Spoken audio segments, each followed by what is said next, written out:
Halo Tribuners, ketemu lagi nih di Tribun Lampung Wiki bersama dengan Kiki Novilia.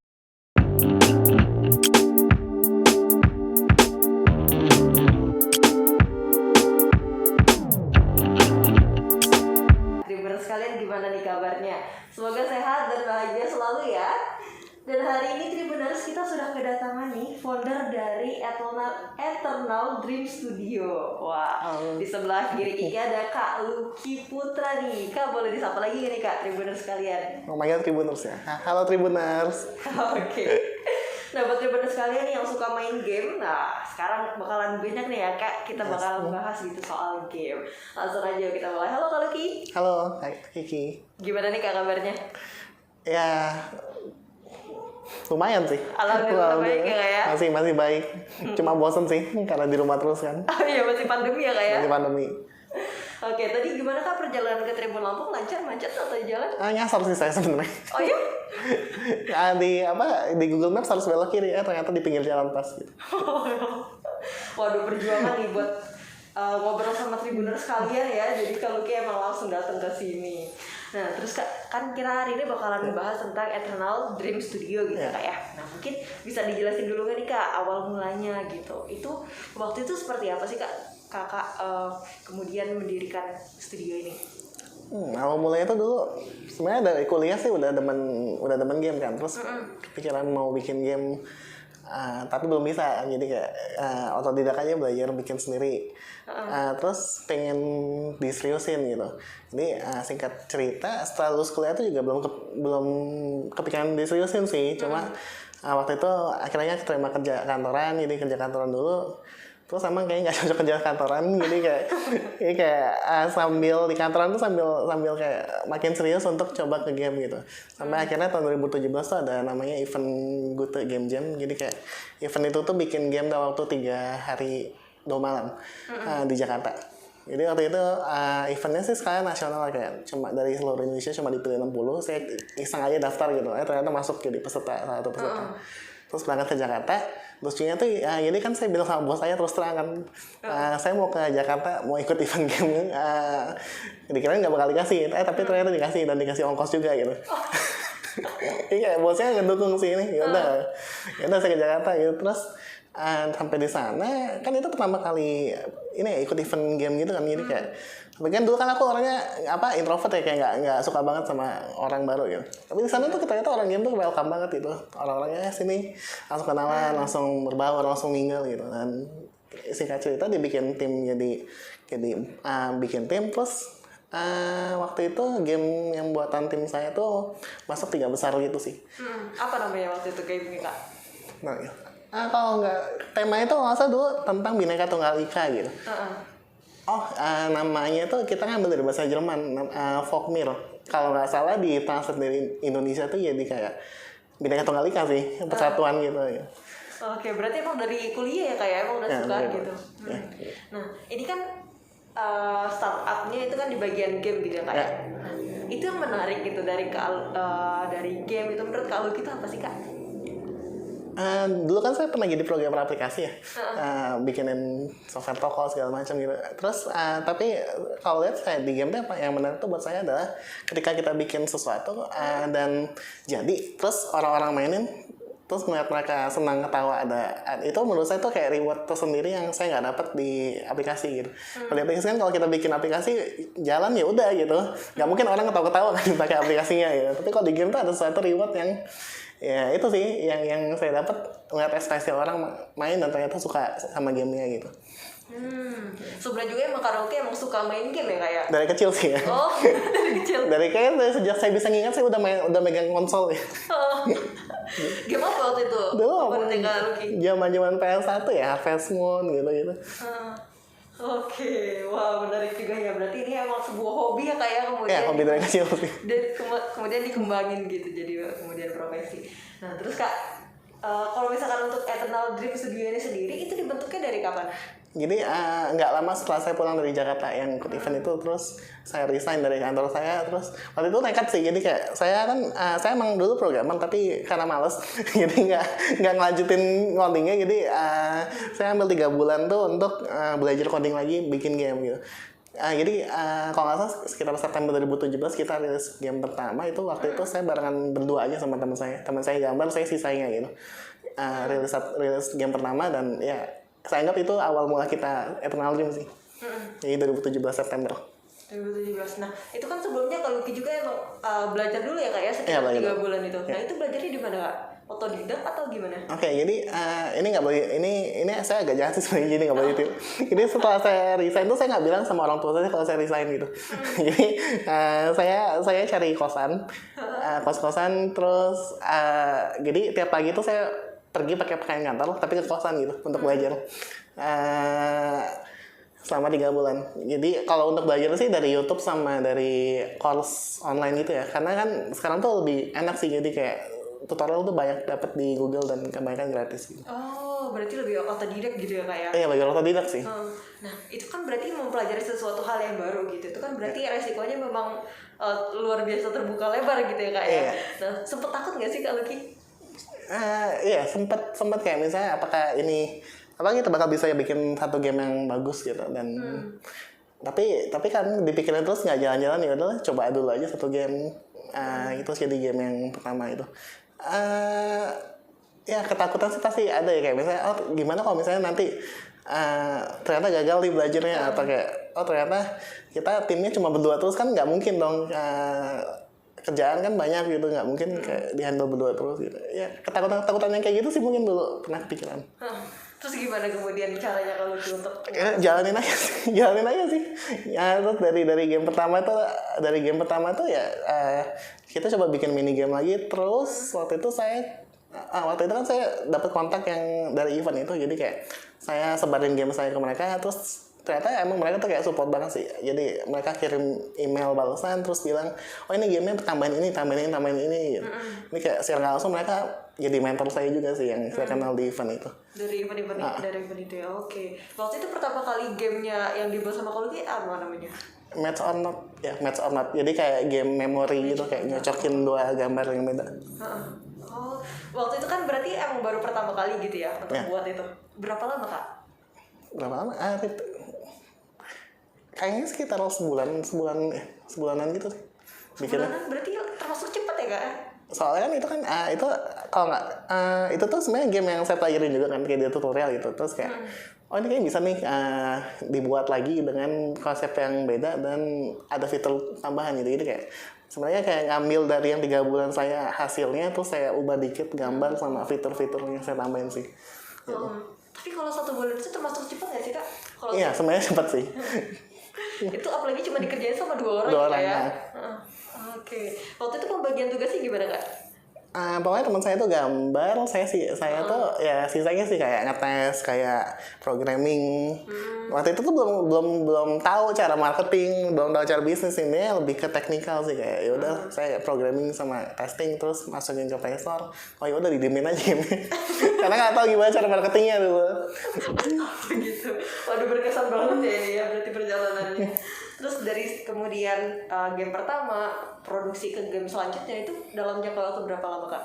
Jadi ini mungkin salah satu pentingnya kita banyak kenalan sih. Jadi kayak habis dari game pertama kan jadi ada salah satu teman saya yang suportif juga, orang Lampung, jadi kayak dia kerja di Els Cafe waktu itu sampai sekarang masih. Terus dia tahu saya bikin game dan bikin Eternal Dream, dan emang dia juga orang desain, jadi kayak sama-sama ngedukung industri kreatif. Jadi dia kontak saya bilang, ini bos gue mau ketemu lo nih, katanya mau bikin game gitu. Oh yaudah langsung ketemu. Terus ngobrol-ngobrol lah. Jadinya kita bikin game Finding Els Cafe untuk Els Cafe waktu itu. Jadinya kerjasama ya? Kerjasama sama Els Cafe gitu. Oke. Nah kalau misalkan sekarang itu jumlah dari gamenya Eternal Dream Studio berapa Kak?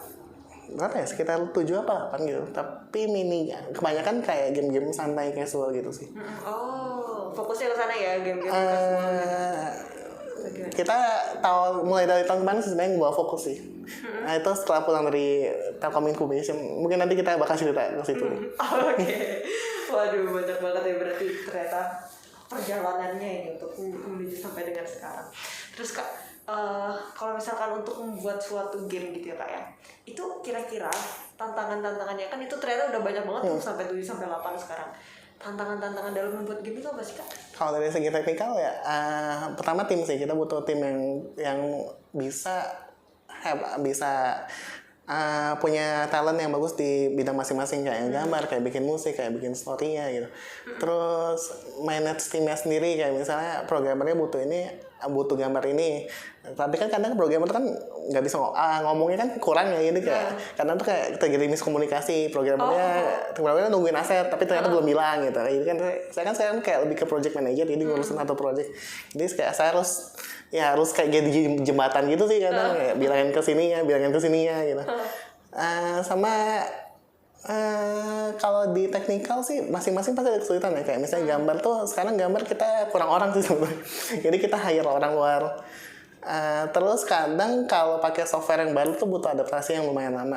Terus kita kan nggak punya mentor karena di Lampung kan sendirian, jadi kayak ya udah doing trial and error aja gitu. Learning by doing gitu. Ya, learning by doing aja gitu. Terus kadang kesalahannya tuh kedetek waktu udah buat biasanya gitu. Jadi kayak lama lagi nanti benernya. Terus kalau dari storywriter juga kita nggak ada. Jadi kita harus mesti hire dari luar juga. Oke. Kalau sekarang itu jumlah dari pegawainya gitu atau staff dari Eternal ini berapa Kak? Anggota tim kita tuh sekarang ada 7. 7. Itu bagian apa aja? Jadi 2 programmer, 2 yang gambar, satunya 2 dimensi, satunya 3 dimensi yang gambar itu.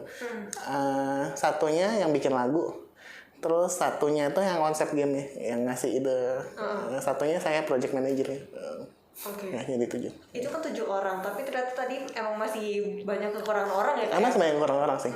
Itu memang idealnya gitu untuk sebuah tim startup game. Itu berapa orang Kak? Sebenarnya tergantung scope gamenya juga gitu. Kalau misalnya baru mulai baru mau bikin game sebenarnya 3 juga udah cukup sih. Satunya yang programming, satunya yang gambar, satunya yang ide. Atau biasanya 2 sih. Yang biasa programming tuh ngide campur biasanya. Tapi kalau misalnya scope-nya udah lumayan gede, makin banyak yang dibutuhkan sih. Kayak mungkin kayak yang sekarang game yang kita buat tuh idealnya kita butuh 3 yang gambar, yang programming 1, yang nulis cerita 1, yang bikin musik 1, terus kita juga butuh voice actor atau yang ngisi suara. Ya kita ada game yang ada pengisi suara ya nanti. Seru banget ya bener sehat. Tapi kan kalau Eternal ini katanya jadi startup game pertama gitu ya? Pertama dan satu-satunya di Lampung ya. Oh sampai sekarang bahkan jadi salah satunya. Wah kenapa itu Kak kira-kira? Di Lampung masih terbatas banget. Pertama karena mungkin di Lampung belum ada dorongan untuk bikin game kali ya, dan belum lihat value kalau bikin game tuh gimana gitu. Soalnya kan kalau kita ngomong startup kan udah banyak tuh kayak success story, Tokopedia segala macam gitu. Sedangkan kalau di game itu kan ada success story tapi mungkin cuma orang kalangan yang berkecimpung di dunia game aja yang tahu gitu. Kayak mungkin semua tahu Gojek, salah satu startup terbesar di Indonesia, tapi nggak semua orang tahu tentang Agate Studio. Agate itu perusahaan game terbesar di Indonesia. Dari situ jadi kayak orang tuh belum notice banget tentang game development dan peluang di situ tuh seberapa besar gitu. Jadi kayaknya kurang gitu terlihat. Kurang nyampe ya? Kurang nyampe informasinya. Kalau dari Eternal sendiri itu game-gamenya kita bisa unduhnya di mana Kak? Di Android sekarang Android sih. iOS belum ada ya Kak? iOS belum ada karena iOS tuh ngelihat ininya sih kayak kalau kita kan bikinnya game-game yang untuk sekarang sih kita bikinnya game-game casual santai yang kebanyakan yang kita mikirnya Android user tuh lebih banyak kalau di Indonesia. Jadi daripada kita buang-buang budget untuk coba develop ke iOS yang notabene lebih susah dan butuh biaya, jadi kayak nanti dulu aja gitu iOS-nya. Itu kan ternyata memang kita memang lebih banyak rata-rata pakainya Android ya. Kalau misalkan dari sekian banyaknya game, itu yang paling banyak di-download yang mana Kak? Kalau sekarang sih bocong jam ya masih. Bocong ya? Kayak sekitar 30.000 sih terakhir saya cek. Sampai sekarang 30.000 gitu. Nah itu kenapa akhirnya dipilih jadi top downloadan? Karena paling banyak dia sih. Karena paling banyak tuh pocong jam gitu. Kenapanya mungkin karena pocongnya lucu ya. Karena kita bikin emang pocongnya tuh nggak serem gitu. Kebalikannya jadi benar-benar pocongnya lucu dan itu mungkin menarik mata orang yang main gitu. Dan kita bahkan kalau di Indonesia tuh kalau kita pakai sesuatu yang lokal, budaya lokal atau hantu lokal, itu jadi kayak daya tarik tersendiri buat pemain Indonesia gitu. Kita pakai ML pocong lah, pakai apa gitu, itu pasti menarik sih orang Indonesia gitu.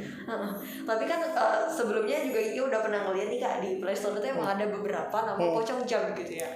Nah itu apa yang kira-kira membedakan pocong jamnya di Eternal sama yang lain? Kita pertama kita pede di gambar sih, gambar kita lebih bagus. Oke. Karena saya ngeliat yang lain tuh kayak asal gambar aja sih. Terus yang kedua fitur kita lebih banyak.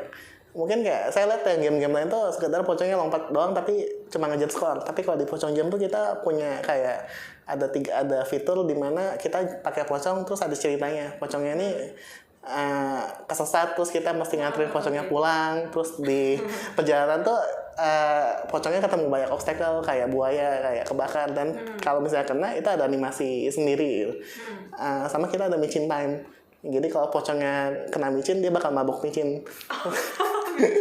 tapi jadi pocongnya lebih ringan dan lompatnya lebih tinggi gitu. Mungkin lebih kompleks aja sih fiturnya, jadi kayak kita unggul.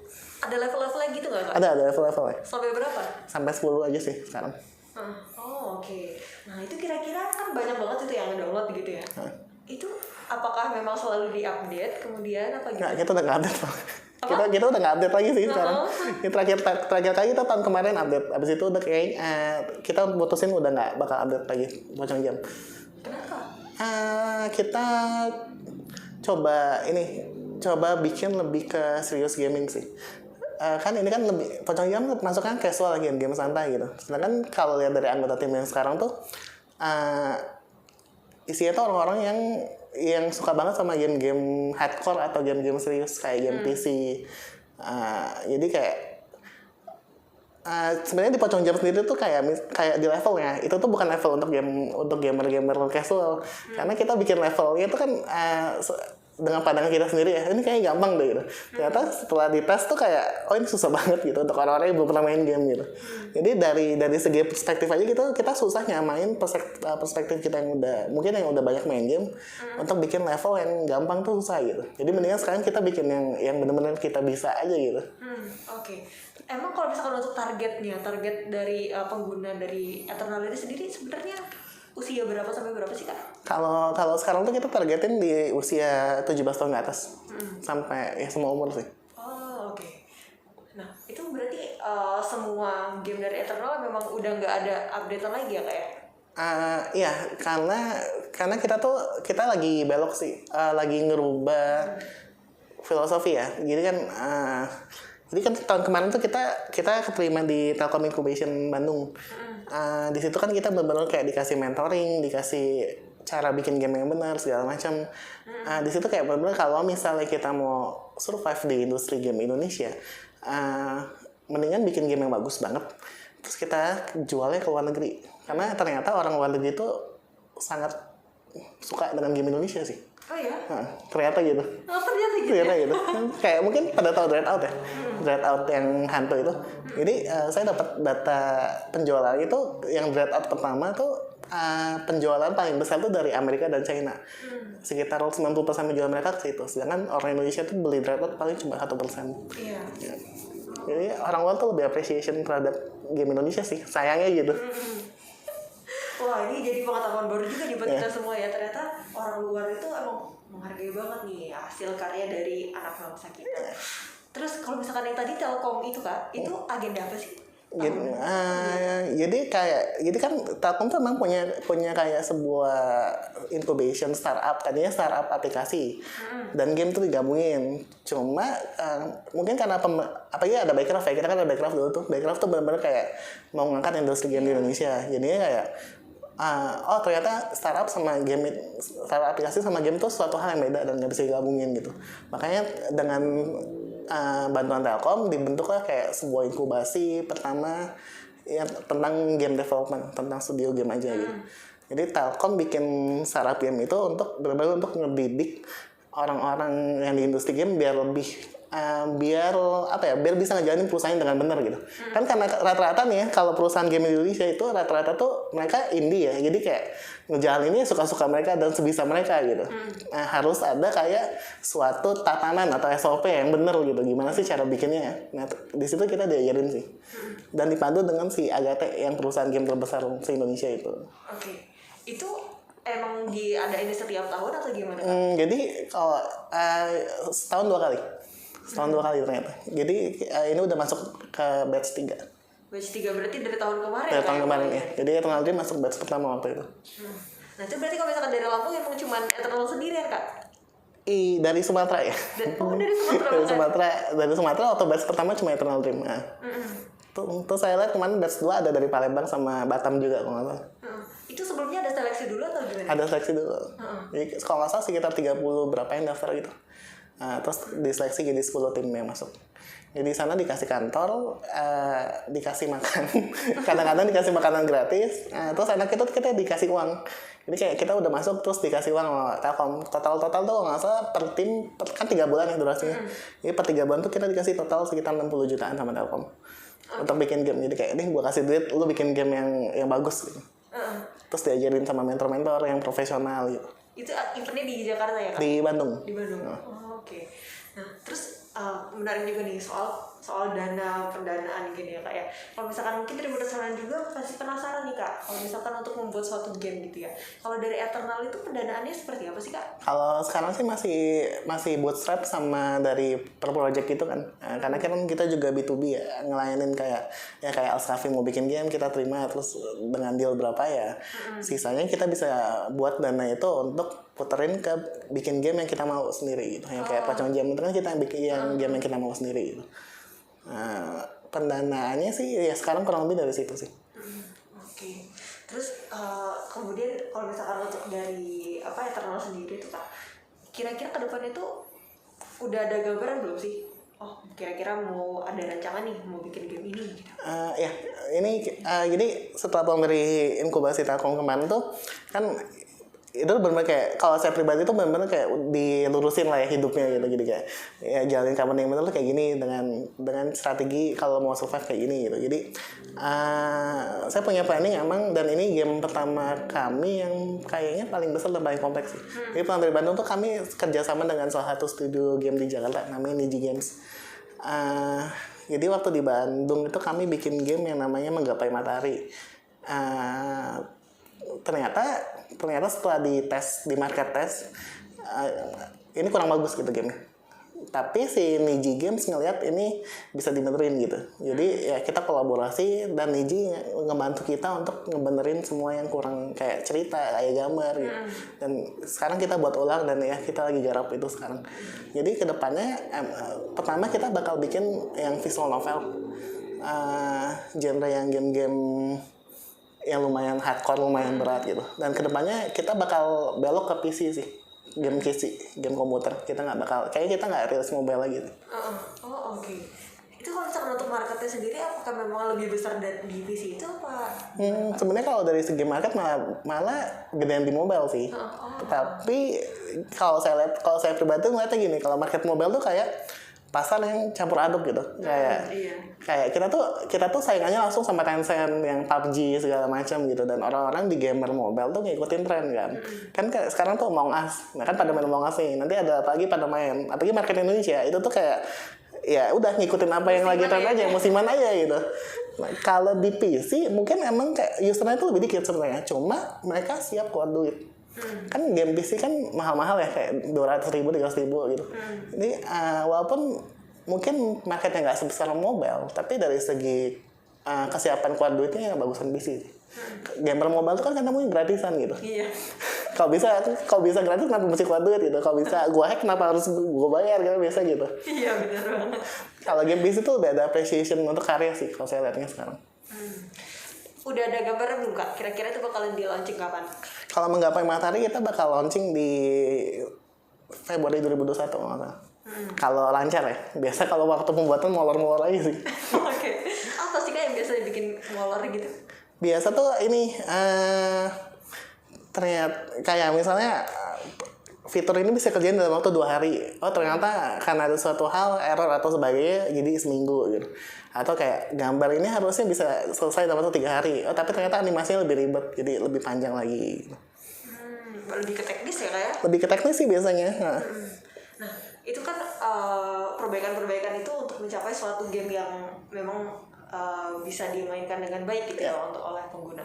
Nah itu kalau misalkan untuk dari Kak Lucky sendiri ya Kak ya, menilai suatu game itu baik atau enggak gitu, atau bagus atau enggak, itu seperti apa sih Kak? Nah ini karena saya dulu pengguna PS ya.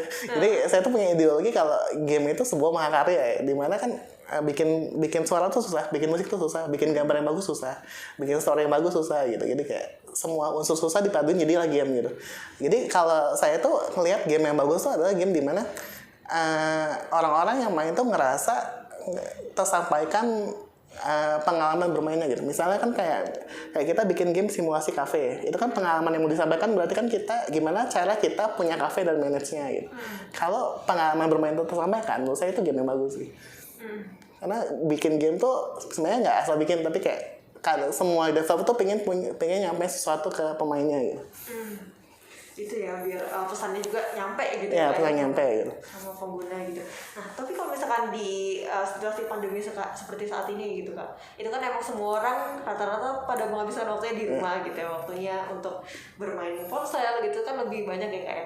Nah itu kira-kira ada peningkatan nggak sih Kak dari untuk jumlah pendownload gitu dari pengguna dari kalau saya lihat teman-teman sih ada beberapa yang naik, kalau kita sendiri nggak ada ya. Jadi ini sebenarnya gitu sih, kalau kebetulan karena pasar kami masih Indonesia, jadi kayak orang-orang pasti lebih prefer main game luar negeri daripada game kami sendiri gitu. Jadi kalau dari Eternal Dream sendiri kan nggak ngerasa ada peningkatan sih. Oh gitu. Nah. Tapi kalau buat teman-teman yang rilisnya keluar yang luar negeri ada peningkatan. Berarti emang ini skupnya masih Indonesia ya kayak? Nah iya, pasar kami masih Indonesia, makanya kami mau go internasional aja sekalian gitu. Kira-kira hal apa aja sih Kak yang harus dipersiapin gitu untuk kemudian go internasional? Pertama kan, jadi kalau kita go internasional kan berarti kita sebenarnya bisa sendiri juga, kayak misalnya kita langsung rilis aja ke market luar. Tapi kan untuk itu kan berarti kita butuh marketing yang banyak banget, budgetnya, terus kayak nggak kasih awareness ke orang-orang luar, dan itu kan nggak gampang gitu. Sebenarnya kita bisa punya shortcut, bukan shortcut sih, tapi kayak ada yang jadi di game tuh ada yang namanya publisher, game publisher tuh gunanya untuk ngebantu game kita dipasarkan dan disebarluaskan ke market tertentu gitu. Kalau di luar game publisher tuh banyak banget gitu, dan kebanyakan game publisher suka sama game Indonesia gitu. Jadi salah satu caranya ya kita cari publisher, dan biar publisher tuh yang bantu kita untuk sebarin game itu keluar. Oke, berarti emang harus siap dana juga ya Kak ya? Siap dana, tapi kalau ada publisher sebenarnya kita bisa diturunin budgetnya. Jadi biar publisher yang bantu itu. Oke, nah itu kan kalau misalkan kita mau mencapai pasar luar negeri gitu. Yeah. Nah kalau misalkan untuk mencapai di Indonesia sendiri gitu, untuk bisa lebih membuming gitu di Nusantara kita ini, itu biasanya untuk promosi yang dilakukan sama Eternal itu seperti apa? Virality aja sih. Ya, jadi Indonesia tuh unik sih marketnya, kayak Pocong Jam tuh. Kayak kita cuma upload satu video yang lucu banget atau unik banget. Itu kadang orang Indonesia tuh bisa nge-share gitu, saling share lagi di booming gitu. Apalagi di Facebook ya. Facebook waktu itu pernah pakai Facebook Ads untuk marketing Pocong Jam, tapi nggak lama, cuma habisin budget dikit. Tapi udah baik yang share gitu. Nah dari yang share itu nanti teman-teman yang share lagi dan jadi booming sih gitu. Lebih ke media sosial ya Kak ya? Lebih ke media sosial. Oke, wah menarik banget ya Tribuners ya. Terus Kak, kalau misalkan sekarang ini kan kita lagi pada pandemi gitu ya, semua orang lagi di rumah. Kalau misalkan dari staff-staffnya atau dari timnya Kak Lucky nih, itu masih kerja di rumah. Kantor atau rumah? Di rumah semua. Terus gimana tuh Kak caranya untuk bisa menghandle gitu teman-teman semuanya? Kalau saya sih tetap saya ini ya, kayak beberapa pasti kan saya kasih tas kerjaan ini terus beberapa hari saya tanya kalau misalnya belum ada progres, ini udah sampai mana gitu. Oh ternyata ada kesulitan ini ya, itu nanti kita pikirin bersama apakah kesulitannya emang harus bisa dibenerin atau enggak, atau kita cari cara lain. Tapi biasanya sih kalau tim saya sih emang udah bisa gerak sendiri sih. Jadi kadang hari dikasih udah besoknya udah kelar gitu. Udah kelar gitu. Oke, berarti nggak ada hambatan ya kayak untuk bisa nanti launching di 2021? Untuk sekarang sih nggak ada ya, karena kita punya tujuan yang sama sih, pengen bikin game bagus. Jadi kayak semua tuh udah gerak sendiri gitu. Oke, berarti emang semuanya udah paten nih, semuanya udah bisa bergerak. Iya, untuk nyari tim memang harus punya visi yang sama sih. Tapi untuk menyatukan visi yang sama itu ya kayak yang paling susah ya. Iya. Terus kira-kira ada nggak sih Kak kalau misalkan untuk tantangan-tantangan lain gitu untuk bisa menyatukan visi tadi itu kan emang susah gitu ya, untuk bisa lebih klop gitu sama timnya. Tantangan lain tuh gini, kalau saya pribadi sih ngeliatnya kalau di industri game itu kan salah satu industri yang sangat cepat berkembangnya gitu. Jadi kita juga harus upgrade skill kita terus. Kayak misalnya tahun ini kita bisa pakai Photoshop, tahun depan kita harus bisa pakai yang lebih gitu. Tahun ini kita cuma bisa 2D, tahun depan kita harus bisa 3D gitu. Jadi saya lebih menuntut teman-teman untuk upgrade skill kalian masing-masing. Kalau emang lu bagus di gambar ya bagusin lagi gambarnya gitu. Harus tetap upgrade skill karena semua tim kan penting ya, everyone matters gitu. Jadi jangan sampai yang lain upgrade skill tapi lu stuck di sini. Jadi kayak itu kan kayak ngehambat game kita. Harusnya udah bagus banget, ternyata ada satu sisi yang jelek. Kan berarti kan kita either harus ngulang lagi, buat lagi lebih bagus, atau hire orang lain kan gitu. Jadi saya sih pengennya semua bisa upgrade sih, upgrade skill. Oke. Kalau misalkan untuk upgrade skill itu Pak, itu patokan gitu ya untuk bisa dijadikan kiblat gitu ya dalam dunia pergaman itu dari mana? Kalau sebenarnya masing-masing juga sih. Kalau misalnya dari gambar tuh, kalau teman saya tuh bilang gini waktu itu di Bandung, kalau game lu bisa dibilang bagus, gambarnya bisa dibilang bagus. Kalau misalnya orang luar negeri atau orang Indonesia itu sampai bilang, oh ini kayaknya bukan buatan Indonesia deh. Itu kalau dari gambar gitu sih patokannya. Kalau dari programming sih mungkin lebih ke efisiensi cara dia codingnya. Kalau dari lebih ke teknis itu misalnya kan harusnya coding tuh ada 100 baris. Oh ternyata ini sebenarnya bisa cuma 50 baris gitu. Dengan fungsi yang lebih simple gitu-gitu. Semua bagian punya parameter masing-masing itu sih. Oke. Nah, terus event-event apa lagi sih Kak yang biasanya sering diikutin sama Eternal itu? Kalau event yang biasa kita ikutin sih biasa tiap tahun tuh kita ikut ini Game Prime, Backcraft Game Prime kan. Cuma tahun ini online dan game kita belum jadi kita nggak ikut. Itu Game Prime itu kayak event tahunan se-Indonesia gitu, dimana 50 developer terbaik dikumpulin dan gamenya dipamerin secara gratis gitu. Tahun kemarin kita ikutan event itu dan kalau nggak salah yang datang sekitar 25.000 deh. Dalam waktu 2 hari gitu. Kalau Ki jadi salah satunya ya kayak dari Eternal Dream salah satu dari 50 besar yang ikut pameran di situ gratis. Itu eventnya tahunan? Eventnya tahunan. Oh, berarti udah berapa kali nih? Kita tuh udah join 2 kali, yang tahun kemarin dapat, yang tahun ini nggak keterima. Oke. Nah terus Kak, kan menarik juga ya, ini ternyata sampai sekarang masih jadi satu-satunya game gitu di Lampung gitu ya. Nah itu kalau misalkan untuk menurut Kak Lucky, perbedaan dari industri game kita di Lampung sama di luar provinsi itu seperti apa sih Kak? Khususnya Pulau Jawa dia. Lebih ke kalau di luar Jawa tuh awareness-nya udah ada ya. Jadi kayak bahkan di kampus pun ada mata, kayaknya bukan mata kuliah deh, udah jurusan yang khusus game gitu. Sedangkan kalau di Lampung itu lebih ke kayak mata kuliah tambahan ya kalau nggak salah game itu gitu. Bedanya di situ pertama, jadi awareness untuk ke game developernya lebih banyak di luar. Karena lebih banyak awareness, berarti kan lebih banyak orang yang tertarik untuk bikin game. Jadi orang-orang itu makin banyak SDM yang belajar bikin game. Jadi SDM yang makin banyak, komunitasnya jadi hidup gitu. Kalau di Bandung tuh, waktu saya kemarin di Bandung, tiap minggu tuh mereka bisa gathering mingguan dan orang-orangnya banyak yang ikut gitu. Dan mereka kayak saling sharing ilmu masing-masing gitu. Jadi kayak nggak ada yang lebih hebat gitu. Kayak gue punya info ini, oh ya gitu. Jadi kayak semua bisa sharing dengan bebas sih. Karena komunitasnya hidup. Kalau di Lampung ya karena nggak ada awareness, jadi kayak mungkin ada tapi kayak nggak ada wadah atau mungkin kayak mereka masih kayak ngeraba-raba sendiri gitu. Karena awarenessnya kecil banget di Lampung untuk game development. Terus gimana tuh cara dari Eternal? Katanya kan pernah menggagas juga ada Eternal Academy gitu ya Kak ya? Oh ya, itu kita pending dulu sih. Jadi tapi kita udah bikin, sebenarnya kalau dari Eternal Dream sendiri sebelum pandemi itu kita sering banget bikin event gratis, kayak misalnya Oh ya, saya sendiri kan bentuk ini ya, bentuk komunitas game developer Lampung, komunitas game developer Lampung gitu. Di mana itu untuk wadah orang-orang yang pengen join dan pengen bayar bikin game secara gratis dan sharing-sharing kayak saya lihat dari komunitas lain gitu. Salah satunya kita bikin komunitas itu, terus kita bikin event, kita bikin workshop gratis. Kemana sih lumayan berjalan sih sebenarnya, kayak orang-orang yang tertarik bikin game gitu, yang mungkin nggak pernah kelihatan terus datang terus kayak saya tertarik banget bikin game gitu, terus kayak pengen gabung terus untuk ikut acaranya gitu. Tapi sekitar berapa itu Kak jumlah partisipasi? kita biasa kalau gathering itu sekitar 30 30 ada lah. Itu waktu sebelum pandemi kira-kira udah berapa kali acara? Sekitar 3-4 kali kalau nggak salah. Kalau tempatnya ini kita ganti-ganti sih.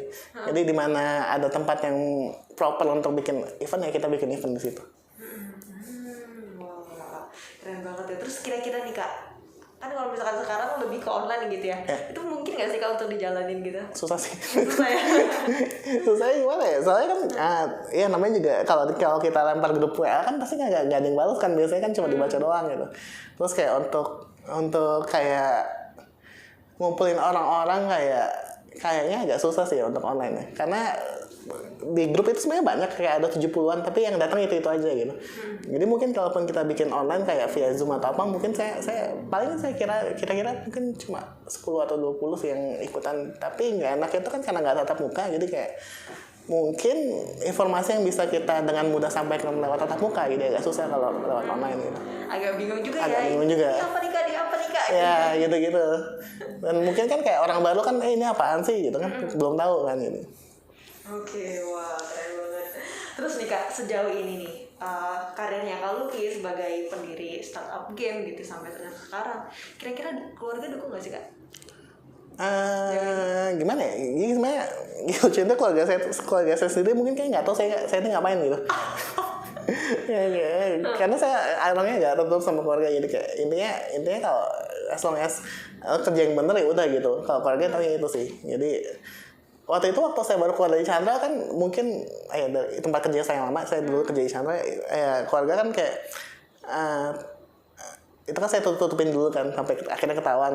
Tapi ya udah ternyata ya udah, yang penting kalau misalnya lu bisa ngidupin diri lu sendiri ya udah, kenapa enggak gitu. Gitu sih. Berarti sekarang ya lebih terbuka ya lebih fleksibel nih untuk kerja. Ya gitu, lebih fleksibel. Terus kalau misalkan ada kesulitan nggak Kak? Kalau misalkan kita tentang game itu kan biasanya, aduh ini susah deh gue bagi waktunya sama keluarga, sama teman-teman gitu. Kalau misalkan orang pemain game, nah kalau Lucky kira-kira ada kesulitan nggak sih Kak untuk cara bagi waktu? Gimana ya? Karena kayak sebagai founder startup tuh kayak ya kerja lu hidup lu gitu kan. Jadi ya kalau saya sih biasa ngisiin hari Minggu ya untuk sama teman-teman kayak sekedar hangout gitu. Tapi malamnya kerja lagi sih biasa. Tetap ya kerja Habis kayak kalau nggak ngurus itu kayak mau ngapain lagi gitu. Oke. Berarti emang kedepannya emang tetap menseriusi bidang game ini ya Kak ya kalau untuk lagi. As long as ya kita masih bisa bikin game dan game kita masih sales ya kita seriusin di situ. Oke, siap. Nah terus pertanyaan terakhir nih Kak, kira-kira ada nggak pesan-pesan yang pengen disampaikan kepada Tribuners sekalian gitu dari Kak Lucky nih sebagai founder dari Eternal Dream Studio? Mungkin lebih untuk Tribuners mungkin lebih coba hargai game lokal dan mainin game lokal, karena sebenarnya banyak game lokal yang bagus kok. Dan mungkin awareness aja yang kurang kan, jadi sebenarnya banyak game lokal yang bagus dan jangan dibajak. Karena biasanya orang-orang tuh mainnya bajakan, apalagi game PC kan. Ini cobalah menghargai karya orang lain dengan cara membelinya gitu. Lebih orisinal ya. Lebih orisinal. Kira-kira nih kalau misalkan Tribuners sekalian pengen tahu info terbaru gitu dari Eternal Dream Studio itu kira-kira kita bisa mengakses informasi itu di mana Kak? Kita biasa paling update di Instagram sih. Di mana tuh? @eternal_dream_studio. Oke, jangan lupa di follow ya Tribuners ya. Oke, makasih banyak ini kalau Lucky sudah datang ke Tribun Lampung, sudah sharing kepada Tribuners sekalian. Semoga kedepannya makin lancar, makin sukses. Amin. Amin. Terima kasih kembali ya. Oke, Tribuners, wah seru banget ya itu tadi obrolan kita sama Kak Lucky nih. Wah, buat Tribuners sekalian, Jangan lupa untuk di follow tadi ya akun Instagramnya dari Eternal Dream Studio. Dan jangan lupa juga untuk ditungguin video-video terbaru dari Tribun Laku Wiki, karena kita punya banyak banget informasi menarik buat kalian semua. Sehingga kita pilih undur diri, sampai ketemu lagi di episode selanjutnya ya. Bye-bye. Bye.